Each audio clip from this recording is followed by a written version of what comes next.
Sure, levels look good.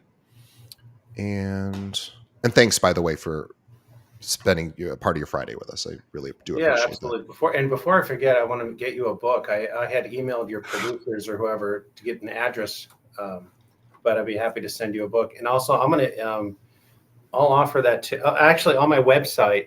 I'll offer a free audio book to everybody. I don't know if you saw Oh, that. wow. If somebody feels like listening to me for 3 hours, I figure I'll give it to them for free. Right? Well, I put out, yeah, that's very generous of you, and we will absolutely take advantage of that. And also, I'll be directing people to Amazon to buy the book. Yeah, and I'm would be honored to read the book. So thank you for that. Okay, everything looks good. We're starting to get a little bit here. By the way, we're broadcasting this live. We just started a second ago to all the different social channels. However, very few people will actually watch it live, so don't feel any pressure. Yeah. We have 3 people right now watching, so that's about it. So we're live right now. We just started. Because I had to get the things Hot ready. dog. So hot dog. All right. Technology. It's a Awesome. funny thing. Yeah. Okay, now I got to get organized because you'd think I would know how to do this after 6 years, but I don't. Sometimes. 6 years. That's pretty good. Yeah, it is. It's fun. I enjoy it. I really like talking to successful realtors, number one, and it motivates me in my business. And I'm not a practicing agent. I'm a realtor, but I don't use my license. But it really does motivate me to do better in our own business. So I really do love talking to people like yourself. Okay, here we go. Everything looks good. Yeah, I had a podcast like 10 years ago, but they didn't call them podcasts. They called it internet radio. Yep. I remember those days too. Yeah. Talk Zone, internet radio. Yeah. And now, it's funny too, because I'm curious if podcasts are even on the way out because, everyone's just watching TikTok now and our attention span's like 15 seconds. So who knows? This is very true. It is. I think it's a sad commentary, but whatever. At least they're listening. We actually, this show does I'm very grateful to our audience for sticking with us. Okay, here we go. Okay, our guest today is Michael B. Bell with Sotheby's International Real Estate in the greater Pasadena area in California. Let me tell you more about Michael. Now, Michael Bell is an accomplished residential real estate broker with an exceptional track record of success spanning over 25 years and encompassing more than 600 closed transactions. Now, nationally ranked in the top 0.1% by the Wall Street Journal, Michael is recognized for his expertise in local, national, and international marketing, offering highly effective strategies and providing high-level fiduciary services. Additionally, he is a distinguished author with his book Seller Mistakes, ranking as number 3 on the Wall Street Journal bestseller list and also number 1 on Amazon. He also contributes to the industry as a real estate instructor at Pasadena City College. Please head over to Amazon and pick up Seller Mistakes. There's a link to that in our show notes. Also, find Michael on his website, which is Michael, middle initial B, Bell. So michaelbbell.com. All of his social accounts you can find there as well. But please do check out Seller Mistakes. We're going to be chatting with Michael about that here right now. Michael, welcome to the show. Thank you, DJ. I appreciate it. I appreciate you and really all that you have done in the industry. It's really a remarkable career, at least in my estimation. And I talk to people like you a lot, or agents who are at your level, and I'm always just blown away by what you have built in particular. And writing a book to give back, I think, is really fantastic too. But I'd love to start at the beginning of the story. So you've been in real estate for quite some time. Tell us how you got in. Was this something you always wanted to do, or did you fall into it, or how'd you get involved? Well, listen, thank you for the introduction. It made me feel old. But I'm 54 years old. I started by buying houses and flipping them, and I couldn't find a good realtor to help me. I'm into the details, and I couldn't even find one to get a real estate sign up on time or that wasn't crooked. So at the time, my girlfriend said you should get your own license, get your broker's license, and represent yourself. And wow, what a phenomenal idea! So I started flipping homes, representing myself, And then I had neighbors say, "Gosh, you did such a great job. Can you represent me? Can you sell my house for me?" And I kind of thought, "Well, that's a great idea." And I got to know a lot of the realtors locally. They liked the way I performed and what I did and how I did it. And I was young. I was in my 20s, and I started my own brokerage, and I was the youngest practicing broker in Pasadena, and I hated it. Um, you ever seen that Super Bowl commercial? It was years ago. It's for Yahoo, and it was these cowboys that are going over the plains, and they're trying to lasso, of all things, kitty cats. You know, Yep, I you remember remember. that? That was awesome, wasn't it? And it was I that at that time when I saw that commercial, I thought to myself, I got to get out of this. I did not like managing people. I don't know how you do it, but I kind of felt like after about 10 years of doing that, I'm better off in sales. I never thought I was a sales guy. I thought I'd be horrible at it. I thought I'd be a great manager. It's the opposite. I wound up being really good at sales. I've always taken kind of a different path, which we'll talk about in the book, and how I try to differentiate myself in front of sellers. But I wound up selling the brokerage, and so I've been a practicing agent with one assistant for the last about 18 years, something like that. Wow. It is interesting. I sort of have a different path, but a similar sort of realization. So I don't. Thankfully, you would not want me to manage our agents. We have almost 800 of them, and I would be a terrible manager because I need everybody to like me, and that makes me sort of by default not a very objective manager. So thankfully, I Yeah, realized in my role here that I was best at this one thing, which is in my case recruiting agents. And because when you need people to like you, you're probably decent at sales. And so I really consider myself on the sales side as well. So I can absolutely appreciate that. But I also appreciate how hard it is to run a brokerage, especially right now with of course all the changes that may or may not be coming everyone's way. But I would love to find out, because even though you started, decades ago, and I apologize, I'm not trying to make you feel old. You and I are not far apart in age, by the way. We are very close in age. But I would like to know about being in your 20s and finding clientele, because to me, that seems like a very difficult task. We have lots of people who are in their 20s who listen to the show and who may be struggling in that way. So I'm curious, you were the youngest broker in Pasadena. You were very successful in your early days. Of course, you're still successful today. By the way, we should mention Michael is a point. So we said he's a top 0.1% producer. He's also with his company Sotheby's, a top 0.3% producer worldwide with Sotheby's, which is obviously, we know how what a white glove firm Sotheby's is. So you're obviously very accomplished. But how did you start building your business in your 20s? Was that difficult for you? it's tough. Look, I'm 54, and people say I look a lot younger, or I look good for it. When I was in my 20s, I looked a lot younger too.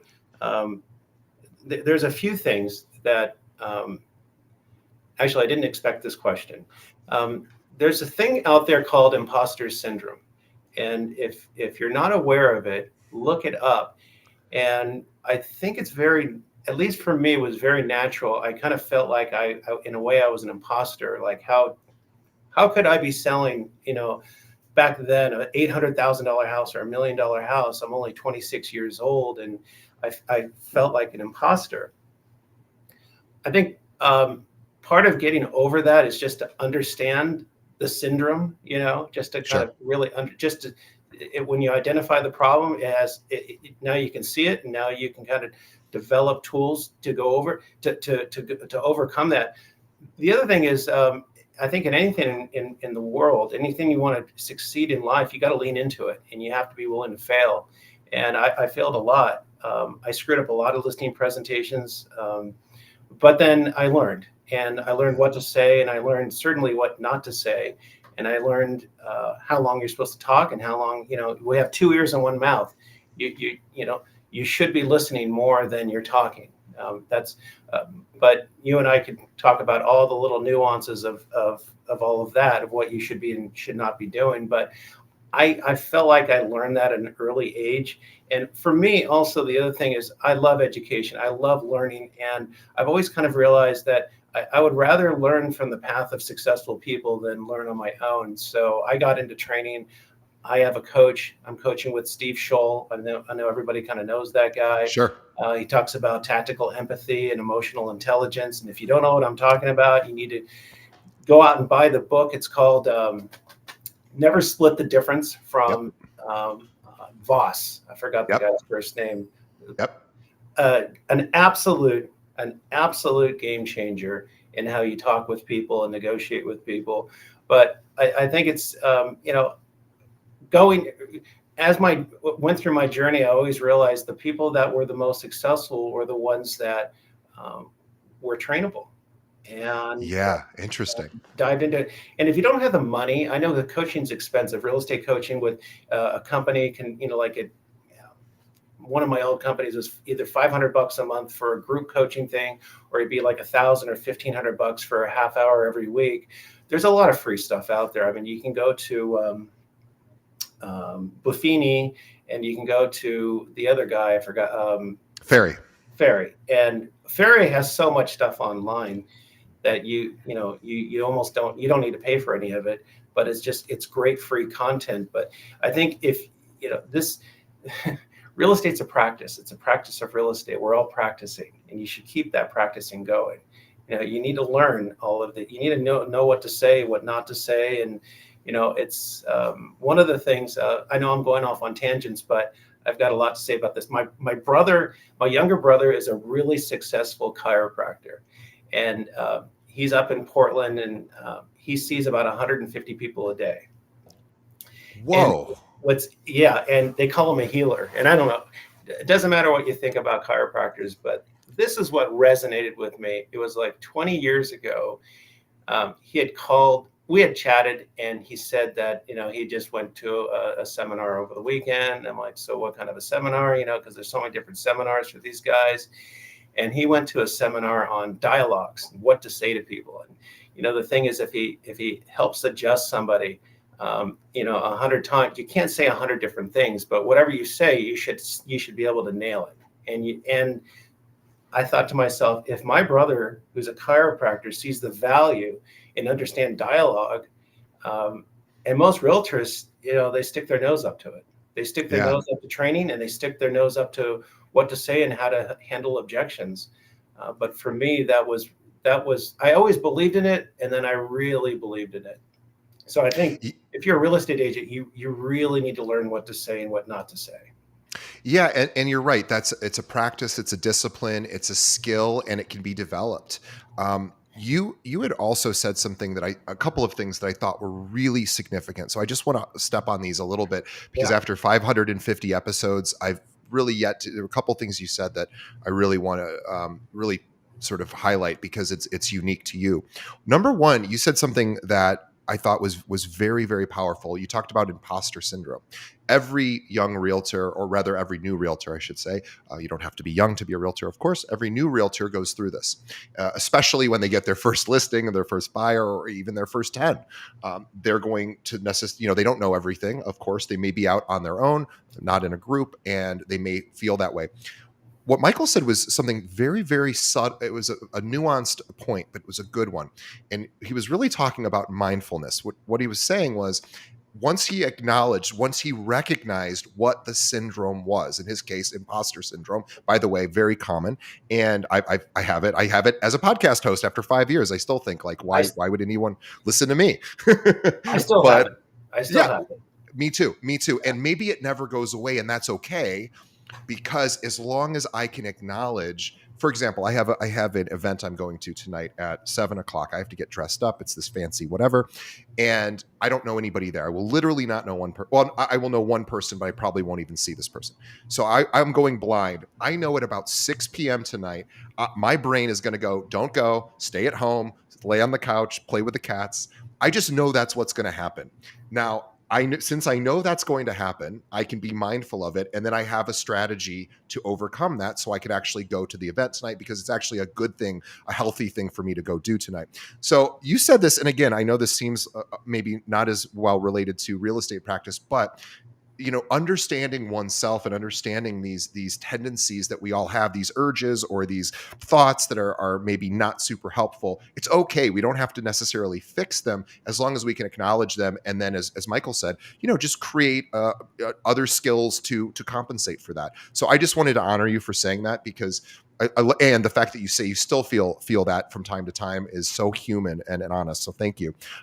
The other thing I wanted to mention, well, now I've gotten lost myself, but it was, we'll get to it a little bit further on. I really want to dive into this book because we've had a lot of authors on this show, a lot of agents who write books for various reasons, and yours is really a cool idea that I think should resonate not only with the brokerage community and all the people who listen, but maybe a consideration to provide this even to their clients. So the book is called Seller Mistakes. Tell us about it. What is the book, and why'd you write it? There's a copy of the book. That's what it looks like, yellow book. Well, first off, the working title, which my publisher hated, was called High Level Fiduciary Sales, because I work with a lot of attorneys, and I thought that would resonate. The publisher thought it sucked, just plain out sucked.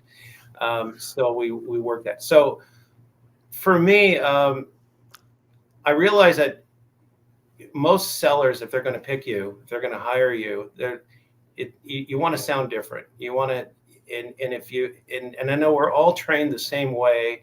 And oftentimes when I go into a listening presentation, sometimes they'll interview 10 agents. Usually when I get hired, they always say the same thing. You are so much different because everybody else said the same thing. And everything I say is actually in the book. So the book kind of is my listening presentation, I guess you could say that. But so for me, I was continually told, and I think everybody else is told, that there's certain things you should be doing to sell a house. You need to advertise in the newspaper. You need a real estate sign out there. You need to do open houses, all that other stuff. And I found out that the National Association of Realtors puts out a questionnaire to, I think it's 160,000 people every year that just bought or sold a house, and they ask them 135 questions. And over time, it was 100 questions, now it's like 135 questions, and they ask them a whole slew of information, all these questions. And if you return it, then they send you coupons for all this stuff. So it is really the preeminent and only real true survey, the real estate survey that's out there. The National Association of Realtors puts it out every year, and it costs you like $25, or you can get the free version, and it's like 10 pages.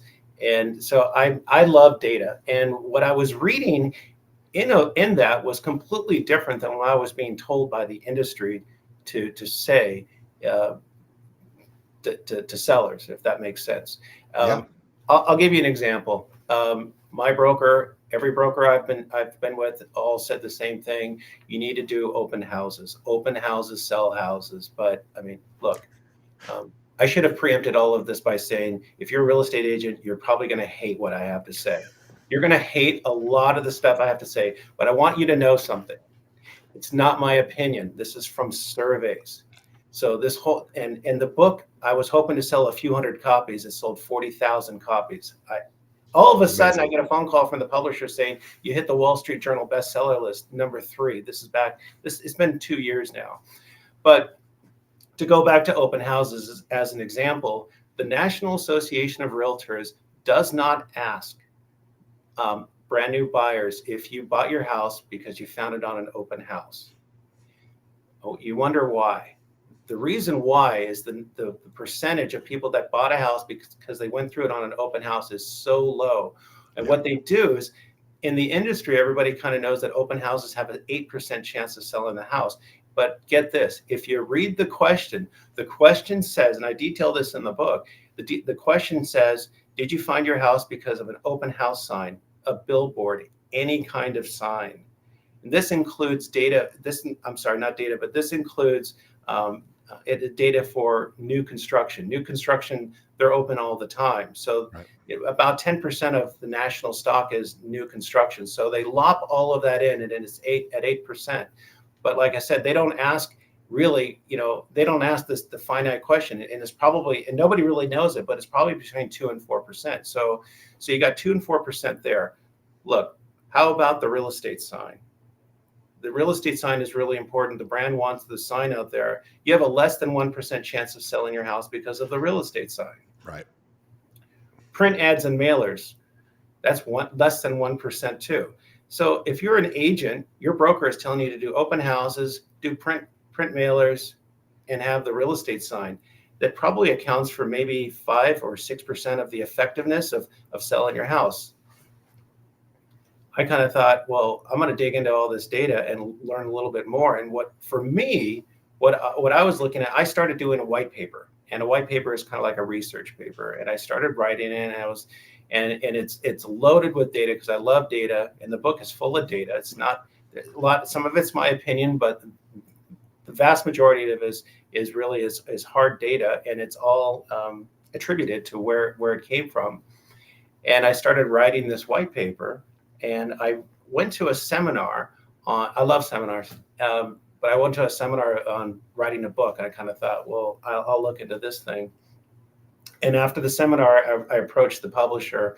I said, this is my idea. And he said, it'd be a fantastic idea. So it took me 5 years to write this book. Wow. Look, every realtor has a little bit of ADD. We're busy. And I'll tell you, it's tough. It's really tough to write a book. If anybody here has ever written a book, what do you look at? You're pulling out a book? No, I forgot to take ignore me. I'm just taking a pill. Sorry. But so it took me 5 years. I was hoping to sell a few hundred copies. And like I said, in the first 3 months, it sold almost 35,000 copies. And it's still selling. And a lot of the people that are buying are real estate folks. There was a commercial real estate brokerage in Pasadena. The manager called me. We had coffee 2 months ago, and he wanted a box of books that were signed by me, and he bought them from me, and he's giving it to all of his sales agents. So I think this would be, this book is actually really intended for a home seller, and primarily a seller who's gone through the process before. So they get it. They understand.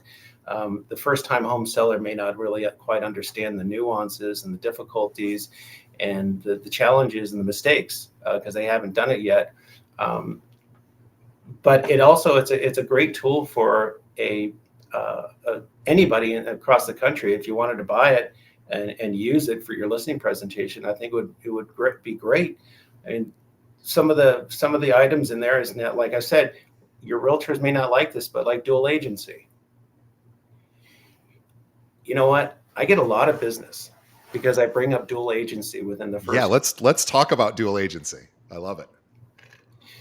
We all know that dual agency, now it's not always bad. I get it. I know people are I have some bad reviews on Amazon, and they're from realtors. They don't believe in this, but I think we could all agree that dual agency primarily almost always benefits the buyer and the real estate agent. It really rarely benefits the seller. Okay, I think that's a fair statement, right? Yep, agreed. However, if you're in a listing presentation and you show up to a seller, I think what I do, because sellers want to see how different you are, I tell them that right out the gate. I tell them, I want to let you know how different I am. I won't represent a buyer on this transaction. I believe that dual agency is the scourge of our industry. And and some of them don't understand dual agency, and some of them think that it's good if I have my own buyer. So I'll go into it. And then what I'll do is I'll tell them, whoever you interview, and I think you should interview multiple agents, but that agent should bring it up. And that agent should bring it up in the first few minutes of the presentation. That's how important. You shouldn't have to ask. And if you have to ask about it, then they know that it's important, and then they know that they can't, they really shouldn't be doing it. I think you should preempt it and tell them right up front. It's going to make you look better. It's going to make them realize you're a real true fiduciary and you really have their back. I'm a huge fan. And thank you for all of this. This is such great stuff. I wanted to like it. I thought you might hate it. No, I like it because it makes perfect sense to me. Thank you. And I have a couple of thoughts. So first, I want to go back to open houses just for a second because here's Yeah. what I heard, and here's what I see as an opportunity. And I want you to tell me if you agree or correct, maybe in a way because you're out there in the trenches actually doing it. But what I heard, I'm our marketing guy at our company, so I'm always thinking with my marketing hat. And what I heard by saying, open houses. This is again a huge part of a listing presentation. Here's all the cool stuff I'm going to do for you, Mr. and Mrs. Seller. I'm going to do open houses. I'm going to put a sign up. I'm going to have flyers. We're going to paper the neighborhood. We're going to get this out on every website on the planet.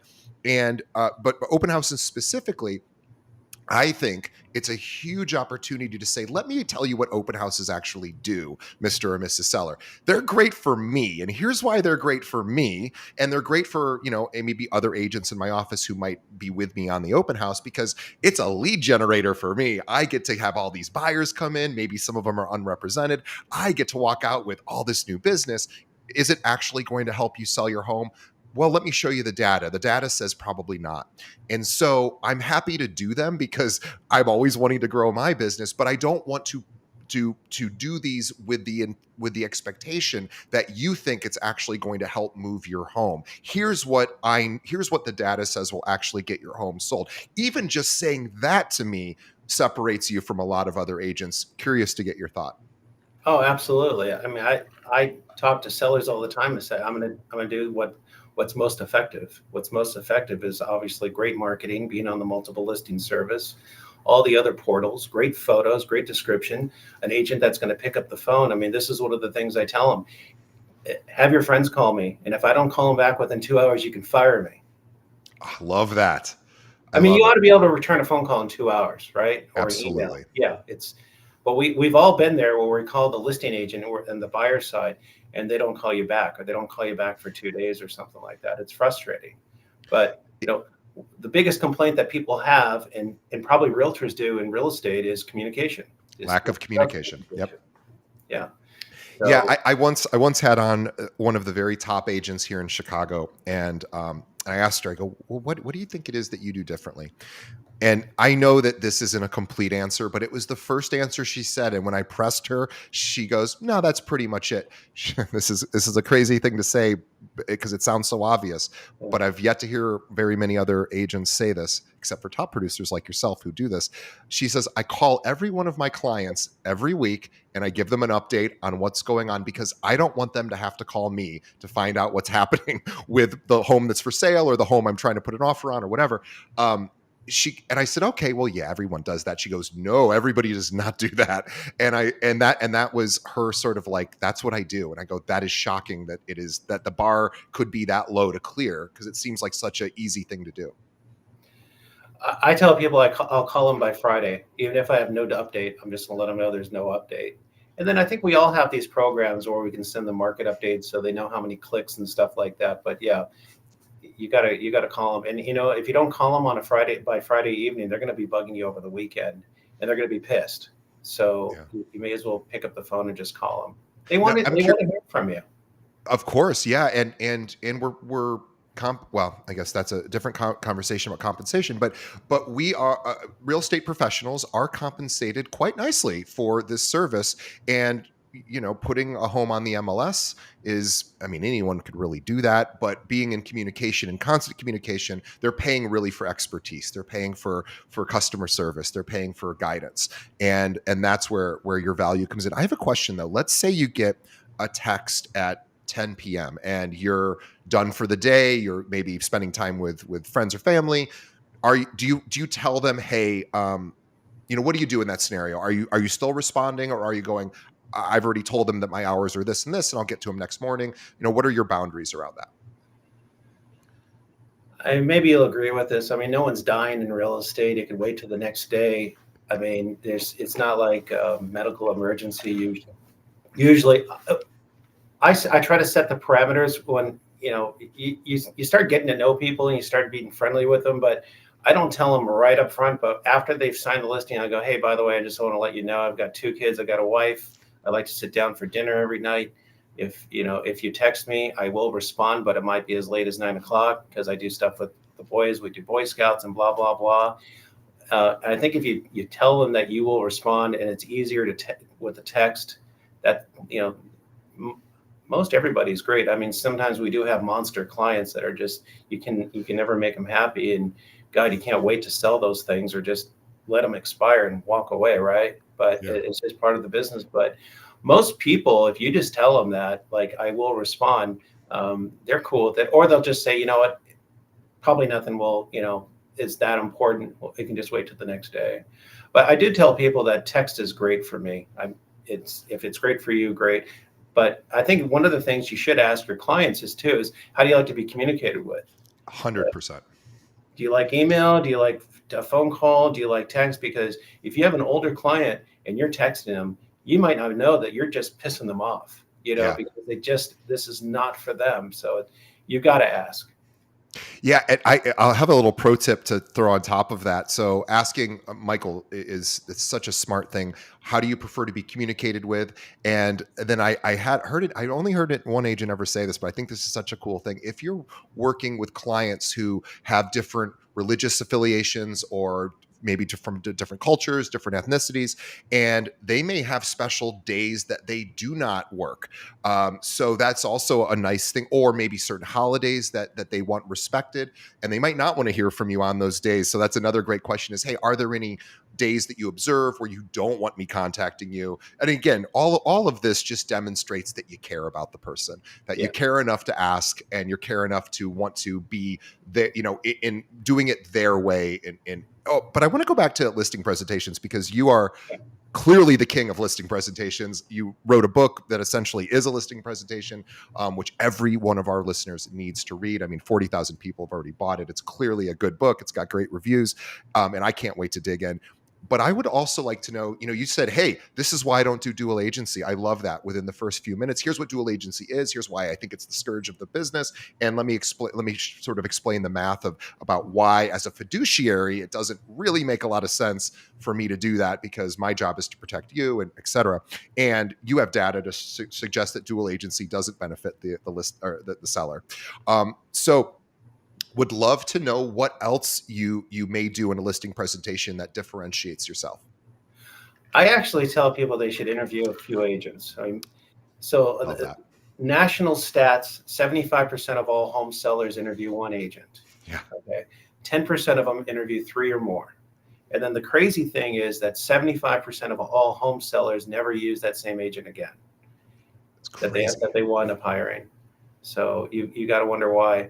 There's a lot of reasons why. I mean, one of the amazing stats from the National Association of Realtors, they say that 85% of all agents will be out of the 85% of all new agents will be out of the business within the first 5 years. So if you're, you know, if you're talking to a seller and you're asking them, hey, who are you interviewing, and then you can say, by the way, just so you know the stat, it's a crazy stat, but the National Association of Realtors says that if you're hiring somebody that's only been in the business up to 5 years, it's an 85% chance they're going to be out of the business. So you could be hiring a loser. Or that's kind Wow. of mean, actually. I shouldn't say that, but you do have to be careful. In this business, I mean, excuse me, in this business, experience is really important. You just look at the scoreboard. I mean, do you want to work with somebody who's winning all the time or somebody who's trying to win? Yeah, absolutely. That's a really really great point. And we should also mention too that Michael really plays it in a pretty exclusive sandbox with his listings and his clients.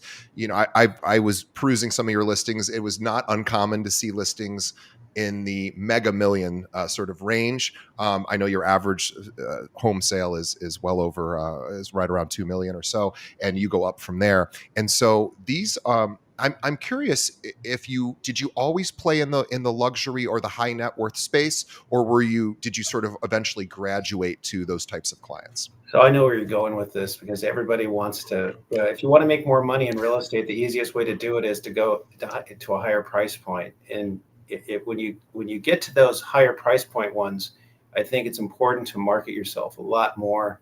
Um, and I mean, you should be doing everything you can to sell that house, but do more stuff that's probably not necessarily going to help the seller, but you yourself. do more social media, do better photos, do a little bit more promotion, and certainly all of that's going to help. But are those little things really going to be the difference maker to sell that house? Probably not. I mean, we all kind of know that if you're priced correctly and if you answer your phone and you have the right photos and you have a good description, it usually takes care of itself. I mean, I think that's a fair assessment. People screw that up all the time. But to answer your question, how did I? There was part of it is obviously the market. In Pasadena, the average sales price when I got into the business, when I was flipping houses, the average sales price was probably might have been 300,000, and now the average sales price here in 2024 is easily $1.6 million, $1.5 million. So I had that benefit, but I think it's important. Like part of the thing that slowed me down as an agent is that imposter syndrome. I always kind of felt like, oh, I can't do that $2 million thing. They'll never hire me. You just got to lean into it, and even if you've got an intimidating listing coming up, just do it. Just do it for practice. I mean, frankly, I go on listing appointments that I have a pretty good idea I'm never going to get because they have a family member or somebody, or I was able to weasel my way in because they've already made a decision. They're going to hire so-and-so, but they haven't signed the listing contract. And I say, hey, can you just give me a shot for 20 minutes? And they say basically, yeah, I'll do it, but it's going to be a waste of time. So, that's a great opportunity. You should do it. You should absolutely do it. And you know what? Even more so, get this, you should lean into it and just practice your dialogues, practice the words that you were so intimidated by saying, and just kind of forget that imposter syndrome and go for it. Because once in a while, you're going to nail it. Once in a while, you're going to get that listing, but you got to lean into this stuff. Yeah, it's this willingness to lose, and willingness to be wrong, or willingness to do it imperfectly, or just the Yeah, willingness to it's just trying, right? And yes, the imposter syndrome comes up. It deflates us. It's hard for us to it's the boulder we have to push up the hill every day, um but it's a worthy effort. And if you can, obviously Michael is a perfect example. He is willing to not get a listing. He is willing to still go, and he wants the opportunity. And it's not fun to not get a listing, but it is also practice for the next listing. it's great So practice. You should absolutely do it. You should absolutely do it. I mean, what I meant to say is it's called failing forward. Um, that's important in your business. You have to fail forward. You have to keep going at it. Go on a little bit of wild goose chase. It's not too much. I mean, you know, you shouldn't be preparing for 4 or 5 hours for a listing presentation. You just shouldn't be. There's a lot of yeah. easier ways but you should have a really good, decent CMA package. You should have a really good little marketing package, something you can just email ahead of time. They may not look at it, so you show up with something that's bound with paper. But you should not be preparing for 4 or 5 hours. I think that's ridiculous. Yeah, and you should just analysis paralysis, I guess. But you Yeah, should know exactly what you want to accomplish in that presentation, what you yeah, want to communicate, and most importantly, what information you're looking to extract, which means obviously, as you said at the beginning, listening, asking the right questions, it's really the fastest way I've found to building relationships with people is getting interested in them. And this isn't anything new. Dale Carnegie wrote about this in the early 1900s. How to win friends and influence people is basically just ask them about them. But it really is super important, especially as an agent, because you are a fiduciary. You do need to act in their best financial interest, and you will only know how to do that if you ask a lot of questions in those buyer and seller presentations. So I could not agree with you more there. But I know the thing I forgot earlier. I know we're going back yeah, about 20 minutes, but it relates to what you just said. The dialogue, this idea. I was really impressed by your brother, the chiropractor, who said, I probably should learn what to say and what to ask. In addition, chiropractor is a very physical job. It really yeah. doesn't require much speaking because what they're doing is, hands-on work. but yet he saw the value in that, and he knows that it's critically important, sort of how you say things, what you say, with respect to patient, and professional, and this doesn't change as a realtor, right? You're the professional, and you have, clients, and this idea of practicing dialogue is something that doesn't really get talked enough about, I think, in this industry. It's certainly something a good coach would have you do, is role playing and memorizing. I mean, look, we want to be able to go off script, but you need a script to be able to go off script, I think. Yeah. Yeah. And so I love the fact that I know you don't spend 4 to 5 hours preparing for a listing presentation, but you know exactly what you're wanting to accomplish in that listing presentation, because of course you've been successful. It doesn't just happen randomly because you showed up a bunch of times. You obviously have a very strong process, and you wrote a book about it, which is again, seller mistakes. Tell us a little bit more about the book. So the book really goes into detail. It's your sort of listing presentation. By the way, how generous is Michael to write a book basically showcasing his entire process for the whole world to see? He's not threatened by this. He's actually, it was probably a real honor for him to be able to share that. So really encourage everyone to head over to Amazon, pick up the book, and I'm excited to read it. But tell us a little bit more about the book. So, God, there's so many things. I actually have a chapter about why it's wrong and it's a mistake to hire a friend or family member to sell your house. And oftentimes, I think we're all confronted with this, where you go on a listing presentation, or you find out later that they're using you for information, and they're just going to tell their friend or family member to sell. So I kind of jump right into that when I'm talking with them, and I ask them, are you interviewing other agents? I mean, by the way, you shouldn't be afraid to ask questions. You want to find out what their motivation is, all this other stuff. But oftentimes you can just ask them, am I competing with a friend or family member? And if they usually will tell you, or if they say, I'm not really comfortable telling you that, well, they just told And you. that's yes. But for example, on the friend and family issue, one of the things that I bring up is, if you are hiring a friend or family member, I just want to throw something out at you. And they go, what? Because they're like, what could this realtor be saying? I said, when you hire somebody like that, you're leaving the nuclear option off the table. And then they go, what's the nuclear option? The nuclear option is that you can't yell at them and you can't fire them, because you're going to ruin a family relationship or a friendship, and it's not worth it. And I see this all the time. You shouldn't do business with people, with your friends or family members. Look, you can hire me, you can fire me, you can yell at me, you can blast me, you can ignore me, you can be rude to me. You can't do that with the other people. There's a lot to be said about having a business relationship with somebody. And oftentimes they'll be like, oh my God, you're right.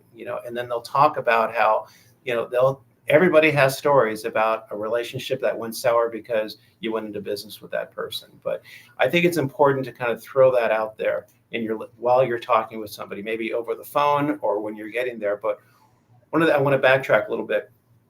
What I said about motivation, only motivated people buy or sell real estate. Okay. Right. We all agree with that. Okay. So it's important to figure out their motivation. One of the questions I ask all home sellers is, even on the phone, if I get a phone call from somebody and I'll just say, hey, I have a few questions for you. Imagine I just sold your house. You're super happy with me and all that other good stuff. Where do you sleep tonight? Leave it like that. Where do you sleep tonight? If you have the answer, if the answer is, I don't know, I'll just figure that out later. I'm just looking, and then they'll tell you, I'm just looking for the best price and I'll figure it out later. Well, you've got yourself an unmotivated seller. You need to be careful. So that's one of the most important questions to ask somebody. And I would do that on the phone call when they call you. And then at least you know where you're standing. And if you decide you want to move forward with an interview, great. But at least you know that, they're probably going to just waste your time. That is an amazing tip. You're kind of blowing my mind right now, because I've never really heard that specific question before. It's a brilliant question, because it does sort of give you insight into how much they've thought about this and how they're looking. You're right. And they might just be in that preliminary stage of looking, which which is fine if you know that as the agent and you're like, okay, well, I know this is a 12 to 16 month sort of thing. Okay, well, I'll just build the relationship now. But at least I know kind of where they're at. And so that if I'm okay with them wasting my time, at least I can make that decision as the agent versus finding out down the road that they've been wasting my time. Well, so get this. This goes back to the stats. It's kind of boring, but it's important to see. The National Association of Realtors asked that question: why did you sell your house? The top 10 reasons why people are selling their house are their life events, divorce, job, whatever, downsize, upside, blah blah blah. It's not in the top 10 or in the top 30 or the top 100. It is not. Oh, if I just get my price, I'll move. That's not why people sell, to get their price. So you got to jump on that.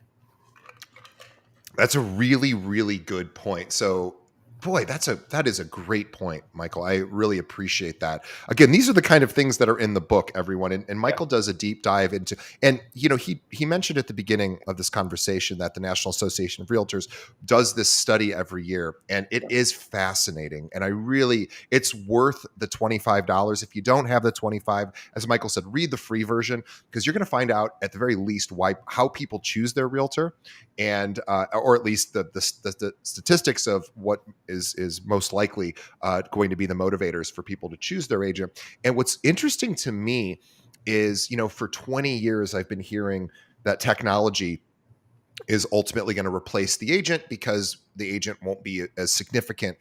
Because if we looked at the what agents did, a lot of the focus was on access to MLS. Of course, we know that's everyone has access now, so that's not necessary. The value really comes in many other ways, everything other necessarily than maybe just the home selection, because of course people can really do that on their own largely. But then they're going to look to you for all of and again, I think this too is part of the presentation when you talk to a buyer or seller. Here's how I earn my fee or my service. This is actually what I do for you. This is, here's the data to support it, and here's why it's significant. You want to hear something crazy? In the last 20 years, according to the National Association of Realtors, a little over 20 years ago, which is, or it was more like 30 years ago, the sellers said they highly value the help of a real estate agent. It was in the high 70s, and then we have the internet and all this boom and all these, great, advances, and it has gone up an average of almost 1%, and it's almost 90%. And the reason why people Amazing. actually, I mean, everybody says we're going bye-bye. Actually, consumers want us even more. And Yeah. because it's just so complicated, so difficult, they're so busy, they just don't have people. I mean, in California, our purchase agreement is being revised again. It's been revised every 6 months for the last 5 years. Our listing form is going to be completely revised. There's so many new forms and stuff like that. Well, I don't think we're going to go bye-bye. And there are certain forms you need and certain forms you really shouldn't have, but you could use. But if you use them, you're kind of not practicing it correctly. And if an attorney gets a hold of that, they can show a pattern of you not understanding the process. And it's just like, why would a consumer not want a real estate agent? But it's not my opinion. Those are the stats. Yeah, and very encouraging statistics. I think here in Chicago last year, 95% of all residential transactions went through a realtor, which was actually up from previous years, a 0.5% or here and there. But it's not going down, which is a good thing for people in the industry, like everyone listening, and myself as well, and Michael. But really showcasing the value of what realtors provide. That even though what MLS used to be under lock and key, it is not under lock and key anymore, and more changes are coming, of course, as we're all following. But it has not been under lock and key for quite some time. Zillow essentially blew that out of the water, and we still are as important, in fact more important now, because it's such a large financial transaction. I just went through it myself maybe 3 years ago, and I'd be curious to get your thoughts on this. I'm not a practicing agent, so this was a little bit easier for me to do, but I did not represent myself. I had my boss represent me, because number one, he did it for free. He's my employer. He's a good guy, but also because I was way too emotional, and I knew I was going to I was in distress. I was like, I don't know. I wasn't thinking clearly. I couldn't be objective, and as a result, I had somebody else do it for me. But I thought that was a smart play for me because I was not able to see my own deal clearly because I know it was so much money. I had saved up for years, and I was putting this big down payment down, and I was terrified. I think we all have blind spots. I sold a house, one of my own homes, about 2 years ago during COVID. It was just a great time for me to sell this one property. And I hired an agent in our office. I paid her a full commission. And I was surprised at the blind spots that I had just because I was emotionally involved. And I don't know, I was kind of surprised the blind spots, like I said, that I had. And I'm really happy I hired her. And I made a lot more money than I thought. And it was smoother. And, but yeah, there you go. I mean, um, Yeah. we all have blind spots. Yeah, and it's also a good thing to remember that this is what our clients go through, right? This is what Yeah, and as agents, this is our value that we can help reduce that stress. We can help, or at least tackle the stress, or say, hey, I'm taking it off your plate onto my plate as your professional. I'm going to take care of this. I'm on it, so you don't have to be as freaked out. So I'm a huge fan of it. I have one question. sure. So actually, I have lots of questions, but I have this one question I've been wanting to ask you. So we know right now it's a difficult time, I think, to be a realtor. Certainly, brokerage production is, although it seems to be getting better, so that's exciting. But certainly, last year was a tough year for most agents, most brokerages, and rates were high, inventory was low. Um, what advice might you have to somebody who's listening who maybe isn't flush with clients right now? Right now, they're going, well, my buyers want to wait for rates to come down. The Fed said they're going to cut rates 3 more times this year. Inventory's low. I can't seem to get anybody to list. What might you suggest is just ways to stay busy and keep active? That's a great question because it's a question I asked myself last year. Last year, I had 3 month period where nothing happened. And I had a great year. I outsold everybody in this office, but it was 3 months and it was scary. And so what I did was I'm going to plug another book, and it's an old book. It's called The Seven Levels of Communication from Michael Mayer. And I used to be at Keller Williams, and Keller Williams for their mega camps would always promote an author. And I think this one of the best books that a realtor can read. And I'll save you all. I'll save you the money, and I'll tell you the story. The story is about a down and out loan officer that can't get things going, and he doesn't understand why everybody else is more successful. And he goes to the seminar and learns. And this is how the principles of the book are taught. And what he learns is that you need to be influential, and there's different levels of being influential, and there's different levels how you communicate that. And that's the seven levels. And there's a line. Imagine a line here, and everything you do below this line is not influential, and everything above this line is influential. There's four things that are very influential that you can do in real estate sales. And I guess it would probably apply to almost any other sale. The number one thing you can do is seminars. So if you can think like I do seminars on my book. I have people come over. It's a dinner event. I buy them dinner. I bring dinner in. They're in my office. I give a market update. I chit chat about the pitfalls of selling your house. I take question and answers, and then I do a book signing. And then every time I do that, I get four phenomenal leads, 4 or 5 phenomenal listing leads. By the way, mostly a listing agent. I don't go for the buyers. I have buyer transactions, but 90% of my sales are listings. So seminars, and you can do that with buyer seminars too. It's easy. It's not that hard to do all of this. The next thing you can do is what's called face-to-face, and face-to-face is going to be lunches or dinners, but you got to get face-to-face with people. The next level is voice-to-voice. You can pick up the phone and just dial for dollars. That's influential. And the next thing below that is handwritten letters. And in his book, he actually talks about how to write a letter. What kind of letterhead you use? What kind of you don't want it branded with your real estate company. I mean, there's a lot of little nuances. And then you have this line, and below that is non-influential stuff. And guess what's under there? It's emails, social media, mailers, door hangers. and it's all the lazy stuff that realtors do, because it's normal for anybody to hide behind all that stuff, hide behind everything and just kind of do all of that stuff. But I think any top producer that's gonna be listening to this is probably going to acknowledge that voice to voice, face to face, and seminars are fantastic. And I know that there's realtors out there that get a lot of business from Facebook, and that's fine. But if you're going to do Facebook, I mean, you need to nail it. Oh, you need to nail it, and you need to be doing it probably every day, all 2 day and 3 long. hours a day. And Yeah. yeah, so if you that's why we talked about off air. I don't have a lot of social media stuff. I mean, I have a little Facebook business page, I have a little YouTube channel, but I don't get any leads from it. And sure, it's a hole in my business. I could be doing something better, but I'd rather not. I like to do face to face and seminars. That's my thing. And the National Association of Realtors, they they they survey people on why they hired a certain real estate agent. 75% of that decision is because they like you and they trust you. Okay, hello, get out there, have Yeah. lunch with people. You don't have to have expensive lunches. Grab breakfast, grab coffee, grab dinner.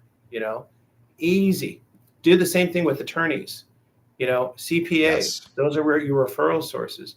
If they like you and they can remember you, I mean, this business is so simple, it's hard.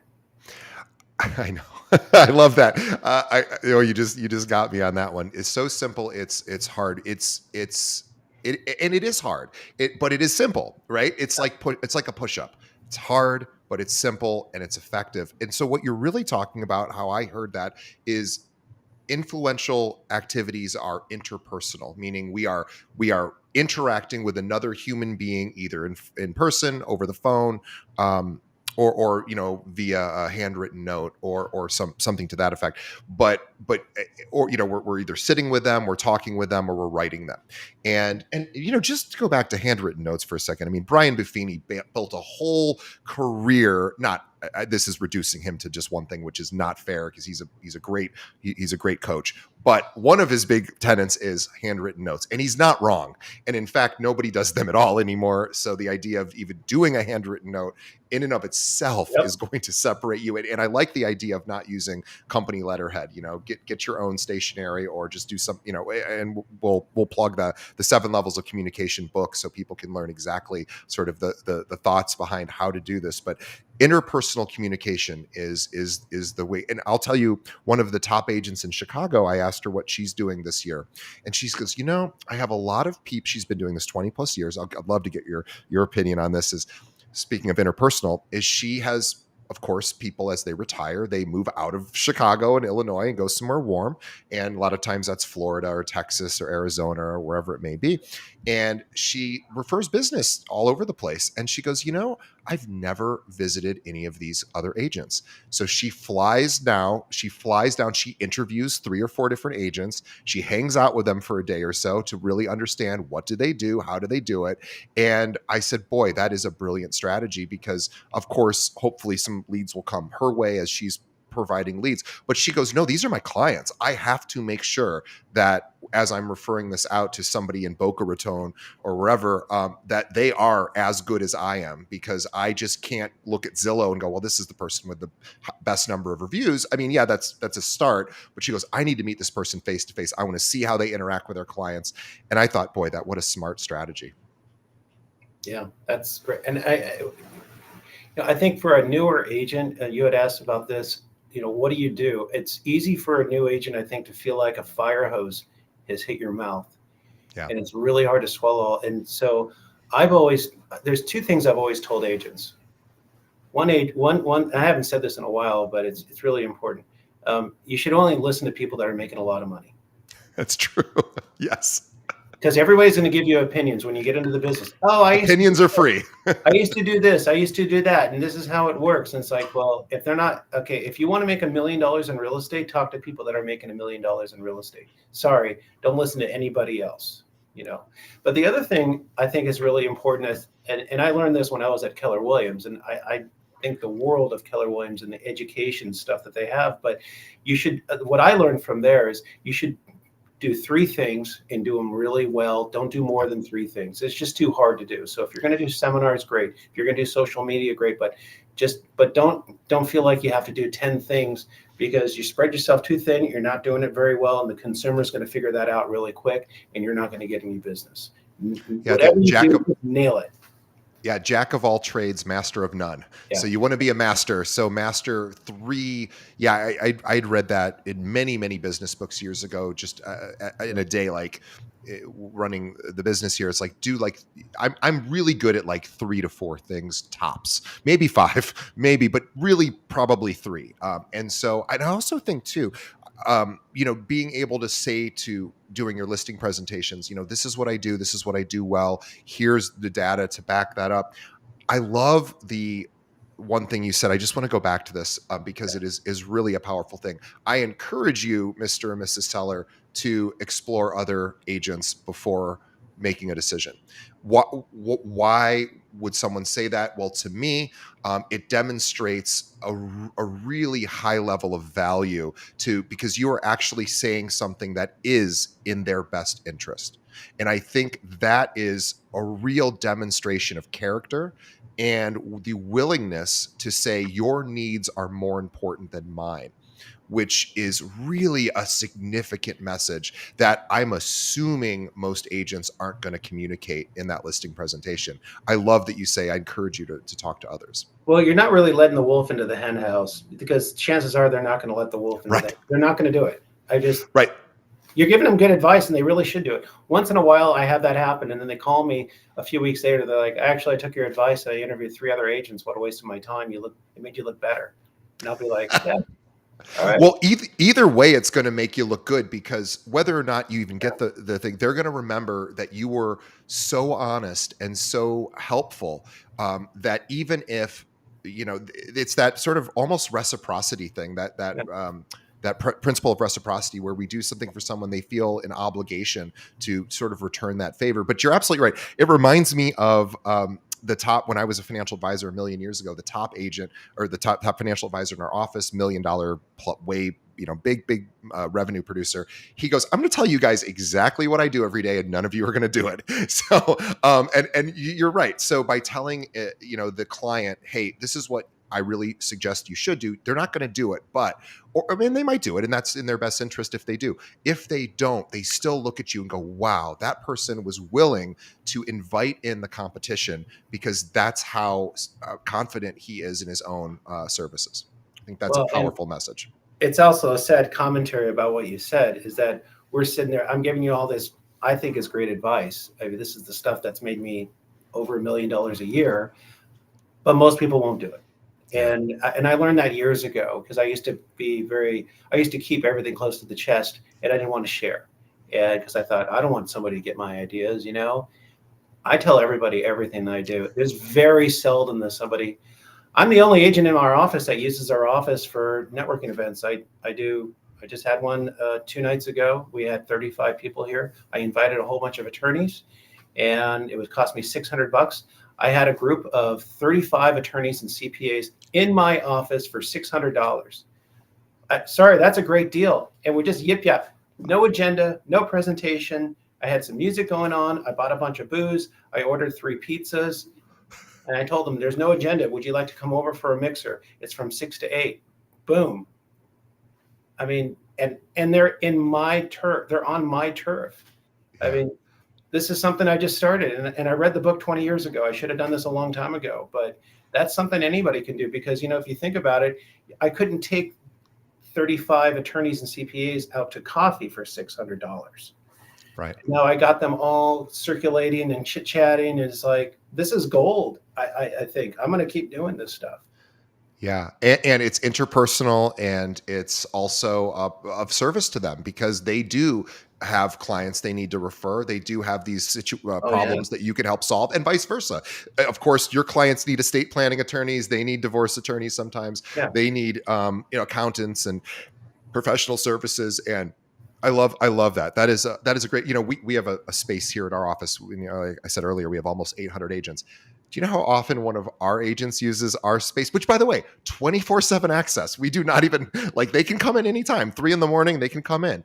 Nobody ever uses it, which is a shame, because you're absolutely right. Education, in-person education. We're all sick of Zoom meetings. Everyone, let's remember that.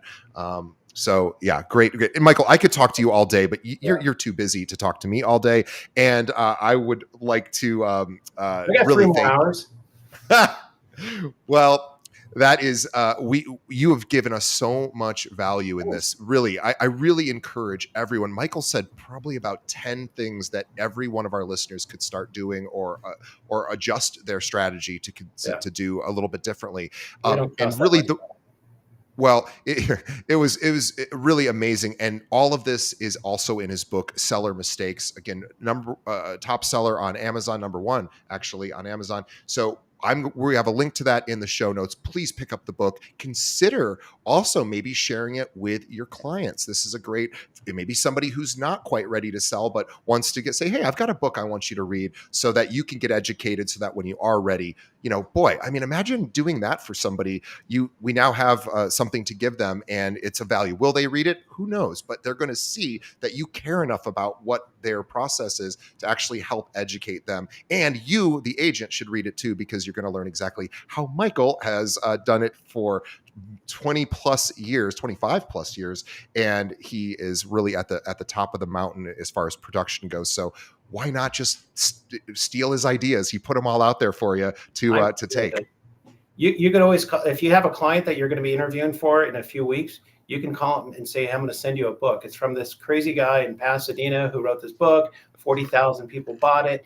It's the #3 Wall Street Journal. It's somebody who really nailed the principles down, and I'm just going to send you the book. And you can go on Amazon. I think it's like $10 for the soft cover if you want. I'm not trying to sell a book. I'm trying to help you get some ideas. But you can send it to them. They'll read it, because there's no other book out there like that. And as long as you agree to those principles, and the principles are not that big of a deal, you're not going to do dual agency, you're not going to rely on open houses. Sure, you can have a real estate sign. Sure, you're going to do mailers. Sure, you're going to do all that stuff. But it's really going to help you out. It's going to make you look really smart too. It will cut out this was one of the things they'll do is when they read it, the chapter about hiring friends and family members, it's going to most likely it's going to get them to go, forget this. I'm not going to hire a friend or family member. It's going to open up an opportunity for you there if there is an opportunity. But that's just an idea. You can send them out, or I mean, if you wanted to, you can send them to my website and they can listen to the audiobook for free. That's kind of awkward, of course, but you can also send them a digital copy. I'm not sure how that works with digital versions, because they have to have a Kindle for that. Sure. Well, we will. By the way, Michael just said something very, very generous. So if anyone wants to listen to his audiobook, it is located. It is for free on his website, michaelbbell.com. We'll have a link to that as well. Yeah, you don't have to Please, sign in or anything like that. It's just free. It's as generous as I've ever heard from an author. So thank you, Michael, for that. Everyone, please support Michael. Let him know how well he did on the show today. Let him know in particular, not how well he performed, but how well he assisted you in your business. We really, getting somebody like a Michael and all of our guests, these are busy people with not a ton of time. And Michael does not need to sell these books to survive. He's doing this out of the goodness of his heart. So thank you, Michael, on behalf of the audience, for all your tips, all your advice, and for the book itself, and also a free audiobook, guys. I mean, come on, that is incredible. And I just so you know, I'm not trying to sell a book. Believe it or not, if you're a self-published author on Amazon, they rip you off. You don't really make that much money. So no, it's tough. It's about to get the information out there and hopefully make it a positive change. But I wanted to throw something out there also, and I'd be a horrible realtor if I didn't say this, but if you have any needs in the Pasadena area, I work Pasadena, La Cañada, San Marino, San Gabriel, Sierra Madre, Monrovia, Glendale, Burbank, La Cañada, La Crescenta, those areas. I'm an expert in those areas. If you have a need out there, if you have a client, if you just want to chit chat about stuff, pick up the phone and call me. I'd love to talk to agents, anybody. If I can help you out. And if you have clients that move to those areas, Yeah. Michael is the guy. So please, other agents, consider building a relationship with Michael because he has clients that move out of those areas too. And maybe you guys could, become partners in that sense. So if anyone out there is looking for a realtor in those areas, of course, Michael is the guy. But even if you're an agent in a different state and city, and if you have agents or clients that move there, definitely consider connecting with Michael. Get this. I love paying referral fees. Yeah, I mean, Uh, who I don't know anyone. I can't imagine any. Referrals are such a missed opportunity in this industry, and boy, we could talk about that. You and I, maybe I'll have you back to do a whole thing on referrals because I think yeah, that's I'd love just to. a yeah. Well, Michael, thank you on behalf of the audience. Guys, go to his website, michaelbbell.com, download the audiobook, buy the hardcover book as well, or an electronic copy. Please send it to your prospective sellers. This is demonstrating value. We know that the NAR says, hey, clients will hire agents they know, like, and trust. What better way to demonstrate know, like, and trust by saying, I've got a gift for you that I think is actually going to help you when you're ready to sell. Or even if you don't want to send it to your sellers, send it to yourself and learn how Michael is doing this to win listing presentations.